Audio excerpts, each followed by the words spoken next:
Saúde e paz, luz e prosperidade. Seja bem-vindo, seja bem-vinda ao Canaril Porta da Lua. Eu sou Ailson,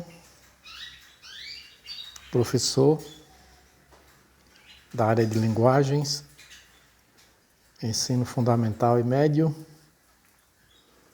e preservador de canários domésticos. Crio com a finalidade de preservar a espécie, de reproduzir e preservar como um hobby, como uma terapia, que é o que fazem a maioria, faz a maioria dos criadores, né? Então, para nós é um prazer tê-lo conosco. Aproveito para lembrá-lo de dar o seu like ou dislike ao final do vídeo e fazer seu comentário, que é sempre muito importante. Eu acho que o mais importante, quando você tem alguma coisa para comentar, você enriquece o vídeo, né? E nós estamos aqui para compartilhar com você, como sempre, as nossas experiências, o fruto das nossas vivências diárias, cuidando das aves.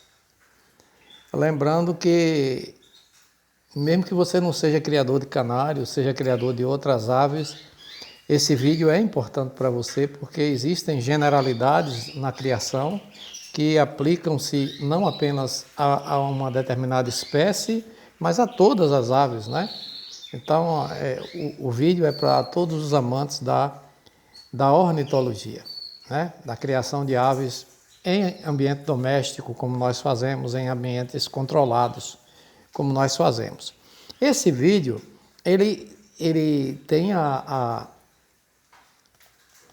intenção de dar continuidade ao último vídeo que nós fizemos, quando nós falamos a respeito dos canários melânicos e dos canários lipocrômicos e a nossa opinião de que os melânicos seriam, e são, em nossa opinião, mais resistentes às doenças do que os canários lipocrômicos.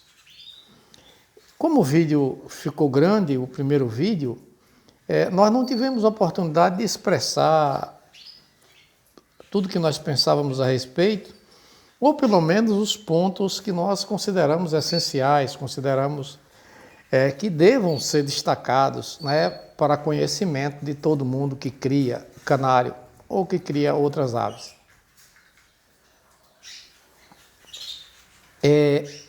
Uma coisa, por exemplo, que nós não citamos, não mencionamos, foi o fato de que o canário ancestral, os Serinus canários, já tivesse em sua composição uma quantidade expressiva de melanina e felmelanina, né?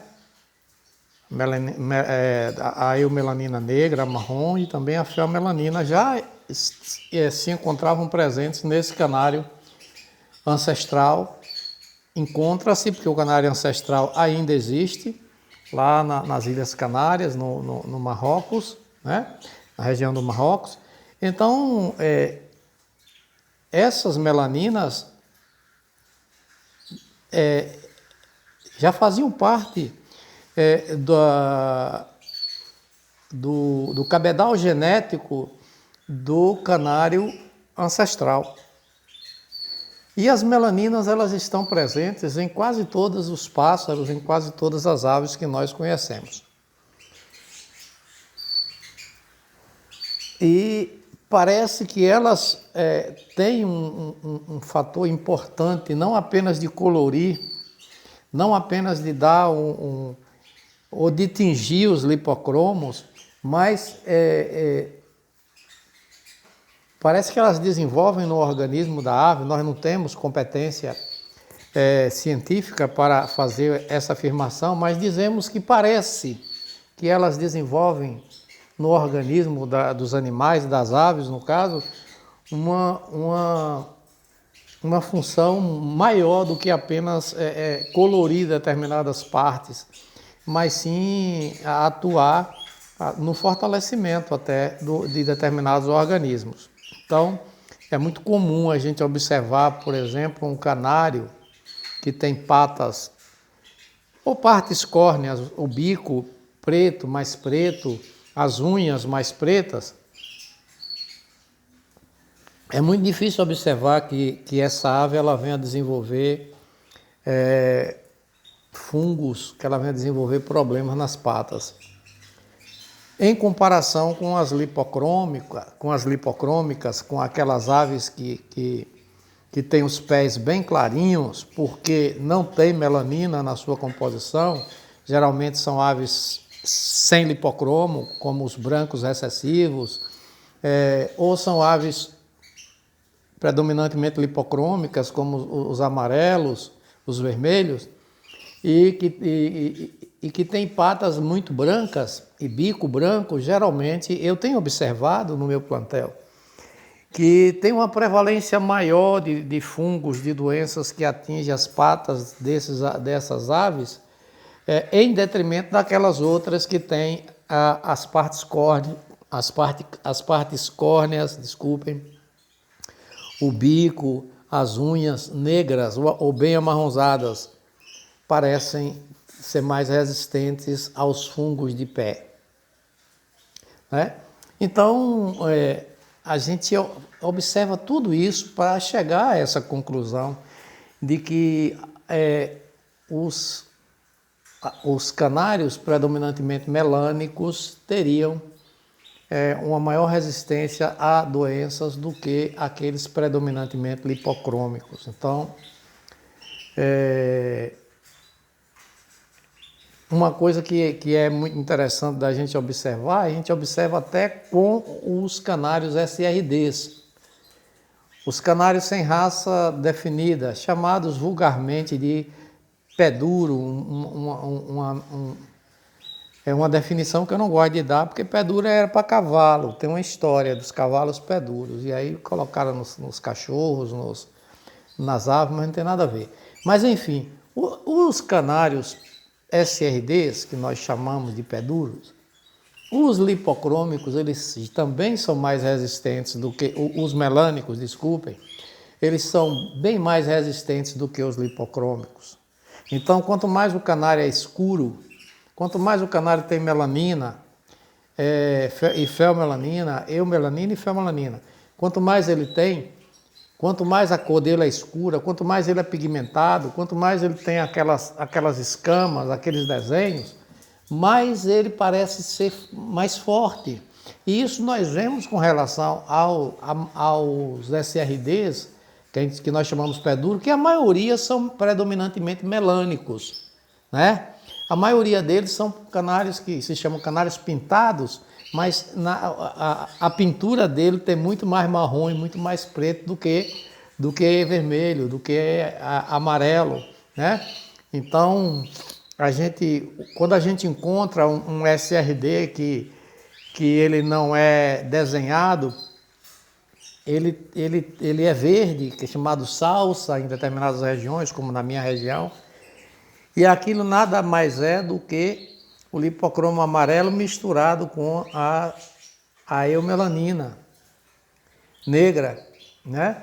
Então aquilo faz com que dê para o canário negro ou marrom, e aquilo faz com que o canário adquira aquela cor verde, porque não existe cor verde, o que existe é uma mistura das melaninas com o lipocromo amarelo, né? Então a gente nós temos SRDs na sua maioria pintados e que tem mais feomelanina e eumelanina do que lipocromo. Tem muito mais marrom e muito mais preto na sua composição do que amarelo, né? Do que ausência de lipocromo, do que branco, né? É muito difícil a gente encontrar. Então, às vezes, encontra-se, porque tem gente que faz, apesar de criar SRDs gosta de fazer uns canários brancos com as asas cinzas e tal, mas aí já é uma seleção. Isso aí já nós nem chamaríamos mais de SRDs, a verdade é essa, porque há uma seleção. E foi a partir dessa seleção que se chegou às cores, que se chegaram para os canários de raça, os canários de cor, né? E de porte que nós temos hoje, chamados canários de raça, né? Então, verdade é que os predominantemente melânicos, aqueles que têm desenhos nas costas, no peito, do lado, aqueles que têm uma envoltura marrom, uma envoltura mais escura, são canários que apresentam uma maior rusticidade e são canários que apresentam uma maior resistência às doenças, né? O canário branco, todo branquinho, o canário todo amarelinho, o canário todo vermelhinho, presta atenção que ele é mais frágil. E ele é mais frágil porque na sua composição genética, no seu conjunto genético, ele passa por uma seleção onde ele cruza parente com parente, onde não há mistura, né? E não há riqueza de genes. O melânico não, o melânico já tem a melanina, já tem a melanina marrom, já tem a melanina negra, que vai se misturar com o lipocromo, né? Então o melânico tem esse elemento, a melanina, as eumelaninas e a felmelanina, que parecem que além de dar cor, também dão uma certa resistência, né, que ajudam na imunidade da ave. O que não acontece com os lipocrômicos, talvez, por eles passarem por esse processo de estar sempre acasalando, pai com filho, né, pai com filho, mãe com filho, enfim, e não sai desse processo e isso vai enfraquecendo, né, o conjunto do organismo das aves que ficam frágeis e que parecem ser bem mais frágeis ao nosso ver e na nossa observação diária mais frágeis do que os melânicos. Mas essa é a nossa impressão, isso é o que nós achamos, isso é o que nós deduzimos das nossas observações diariamente no nosso canarinho. Então, nós não poderíamos deixar de fazer mais esse vídeo falando a respeito dos melânicos e dos lipocrômicos, para enriquecer um pouco mais aquilo que nós iniciamos no vídeo anterior, né? E você tira as suas conclusões. Melânicos e lipocrômicos, a saga continua. O que é que você acha? Você acha que os que têm melanina são mais fortes ou não? Ou é tudo igual? Dê a sua opinião e não esqueça de inscrever-se em nosso canal. Contamos com sua inscrição. Saúde e luz, paz e prosperidade. Ah, sim, quero mandar um abração para o nosso grande amigo Herculano, do Canarinho Herculano. Um dia eu espero te encontrar pessoalmente para te dar esse abraço, porque gosto muito dos seus vídeos. Quem ainda não conhece, conheça Canarinho Herculano, vai aí pesquisa aí no YouTube, aqui no YouTube, Canarinho Herculano. Ele é uma pessoa simples, maravilhosa, que tem uma didática muito fácil na hora de passar as coisas e que tem dicas muito interessantes, principalmente para os novatos. Saúde e luz, paz e prosperidade.